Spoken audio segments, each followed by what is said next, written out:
যুক্তরাষ্ট্রে আওয়ামী লীগের উদ্যোগে ৭ই মার্চ পালিত। ৭ই মার্চ যুক্তরাষ্ট্রে আওয়ামী লীগের উদ্যোগে ঐতিহাসিক ৭ই মার্চ উদযাপন করা হয়। বাংলাদেশের স্বাধীনতার প্রেক্ষাপট, হাজার বছরের শ্রেষ্ঠ বাঙালি, স্বাধীনতার মহা স্থপতি জাতির পিতা বঙ্গবন্ধু শেখ মুজিবুর রহমানের ৭ই মার্চের ভাষণ আজ বিশ্ব ঐতিহ্যের অমর স্মরণ। যুক্তরাষ্ট্র আওয়ামী লীগের উদ্যোগে ঐতিহাসিক ৭ই মার্চ উপলক্ষে এক আলোচনা সভা আলহাজ জালাল উদ্দিনের সভাপতিত্বে ও সাধারণ সম্পাদক সৈয়দ সাজিদুর রহমান ফারুক ও যুগ্ম সাধারণ সম্পাদক নঈমুদ্দিন রিয়াজের পরিচালনায় পূর্ব লন্ডনে বোম্বে স্কয়ারে অনুষ্ঠিত হয়। আলোচনা সভায় বক্তব্য রাখেন সিলেটের সিটি কর্পোরেশনের মেয়র আনোয়ারুজ্জামান চৌধুরী, মারুফ আহমেদ চৌধুরী, আব্দুল আহাদ চৌধুরী, মাসুক ইবনে আনিস, শাহ শামীম আহমেদ, খসরুজ্জামান খসরু, আসাম মিসবা, সেলিম আহমেদ খান, জামাল আহমেদ খান, আব্দুল হক পঙ্খী ও উত্তর ছাত্রলীগের সভাপতি রিয়াজ মাহমুদ ও প্রমুখ।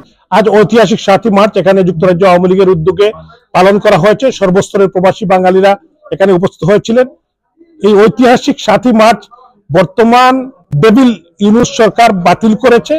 এটা ওরা নিজেই তো অবৈধ, যারা অবৈধ তারা তো স্বাধীনতা, সার্বভৌমত্ব, ৭ই মার্চ, ৭১-এর মুক্তিযুদ্ধ যেহেতু তারা বিশ্বাস করে না, এটা নিয়ে আমাদের কোনো চিন্তা নাই। এ দেশ একটি মুক্তিযুদ্ধের মধ্য দিয়ে ৩০ লক্ষ মানুষ, ৩ লক্ষ মা বোনের ইজ্জতের বিনিময়ে স্বাধীন হয়েছে।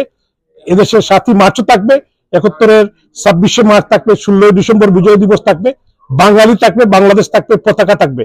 সো এটা নিয়ে আমাদের কোনো বিচলিত হওয়ার কারণ নাই।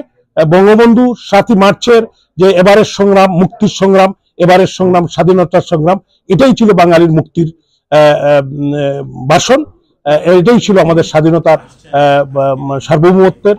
কিন্তু ভাই ৭ই মার্চের যে ভাষণ বাদ দিয়ে দিল, এটা তো পাকিস্তানিরা স্বীকার করতো না যে 7ই মার্চের ভাষণ তাদের পৃষ্ঠপোষকতা, কিন্তু বাংলাদেশ প্রতিষ্ঠার জন্য তো 7ই মার্চের ভাষণ একটা মাইল ফলন।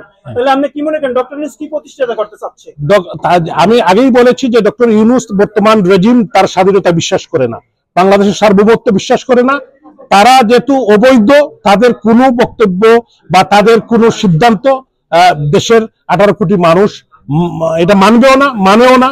সো এটা নিয়ে আমাদের কোনো চিন্তার কোনো অবকাশ নেই। জয় বাংলা। ঐতিহাসিক ৭ই মার্চ ১৯৭১, সর্বকালের সর্বশ্রেষ্ঠ বাঙালি, জাতির পিতা বঙ্গবন্ধু শেখ মুজিবুর রহমান পৃথিবীর ইতিহাসে একটি অনন্য নজির সৃষ্টি করেছেন। ঐতিহাসিক ৭ই মার্চের সোহরাওয়ার্দী উদ্যানের ভাষণের মধ্য দিয়ে ৭.৫ কোটি বাঙালিকে, ঐক্যবদ্ধ বাঙালিকে তিনি মুক্তির সংগ্রামের ডাক দিয়েছেন, স্বাধীনতার ডাক দিয়েছেন। ৭ই মার্চের বঙ্গবন্ধু ভাষণের পরপরই আমাদের বাঙালিরা মুক্তিযুদ্ধে নামিয়ে পড়ে বাংলাদেশকে স্বাধীন করতে।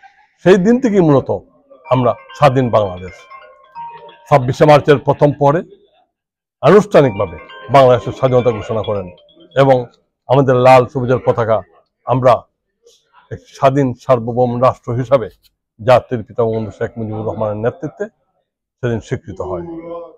সেই ঐতিহাসিক ৭ই মার্চের ভাষণ পৃথিবীর ইতিহাসে যে সমস্ত বড় বড় জাতীয় নেতারা বক্তব্য দিয়েছেন, Nelson Mandela, Martin Luther King, Fidel Castro এবং বিশেষ করে গেটিসবার্গ অ্যাড্রেসে আব্রাহাম লিঙ্কন যেই বলেছেন government will be of the people, by the people, for the people, সকল বক্তব্যের চেয়েও জাতির পিতা বঙ্গবন্ধু শেখ মুজিবুর রহমানের বক্তৃতা একটি অনন্য ইতিহাস সৃষ্টি করেছে।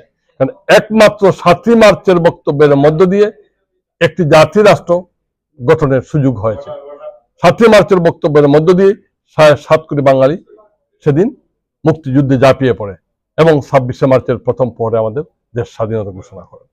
আজকের সেই ৭ই মার্চ আমরা যুক্তরাজ্য আওয়ামী লীগের পক্ষ থেকে আমরা উদযাপন করলাম। আমরা বিশ্বাস করি আজকের বাংলাদেশে যেই মুক্তিযুদ্ধের চেতনা, ৭ই মার্চের মূল্যবোধ, যেই ২৬শে মার্চের চেতনা, সেই আমাদের সকল সংগ্রাম, সকল ঐতিহ্যকে আজকের তথাকথিত জবরদখলকারী ইউনূস, বিএনপি এবং জামাতরা সেগুলো ধূলিসাৎ করছে, মুছে ফেলার চেষ্টা করা হচ্ছে। আজকের বাংলাদেশে বঙ্গবন্ধু স্বপ্নের পথ ধরে মাননীয় প্রধানমন্ত্রী জননেত্রী শেখ হাসিনা যেই বাংলাদেশকে একটি আধুনিক সমৃদ্ধ উন্নত পথের দিকে হাঁটছিলেন, যেই বাংলাদেশ নিয়ে এবং মাননীয় প্রধানমন্ত্রী নিয়ে বিশ্বের বড় বড় রাষ্ট্র আমেরিকা, ব্রিটেন, রাশিয়া, ইউরোপীয় ইউনিয়ন গর্ব করে বলতো যে Sheikh Hasina is the role model for the democracy, Sheikh Hasina is the role model of the development. বক্তব্যের মধ্যে একটি বক্তব্য হিসেবে 2017 সালে ইউনেস্কো ইনহেরিটেজ হিসেবে জাতির জনক বঙ্গবন্ধু শেখ মুজিবুর রহমান 1971 সালের 7ই মার্চ এবারের সংগ্রাম, আমাদের মুক্তির সংগ্রাম, এবারের সংগ্রাম, স্বাধীনতার সংগ্রাম, এই ঘোষণার মাধ্যমে বাংলাদেশের 7 কোটি মানুষের পক্ষ থেকে স্বাধীনতা ঘোষণা করেছিলেন। সেই থেকেই স্বাধীনতা শব্দটি এসেছে। বর্তমান ডক্টর শহীদ ইউনূস সরকার, যার এই জামাত শিবিরের প্রেতাত্মা হিসাবে উনি ক্ষমতায় এসেছেন, এসেই স্বাধীনতার চেতনা সহ স্বাধীনতা দিবস, জাতীয় শোক দিবস এবং সব ধরনের জাতীয় দিবস উনি বাতিল করে দিয়েছেন। পাকিস্তানি চেতনায় উনি সবকিছু বাংলাদেশকে নিয়ে যেতে চাইছেন।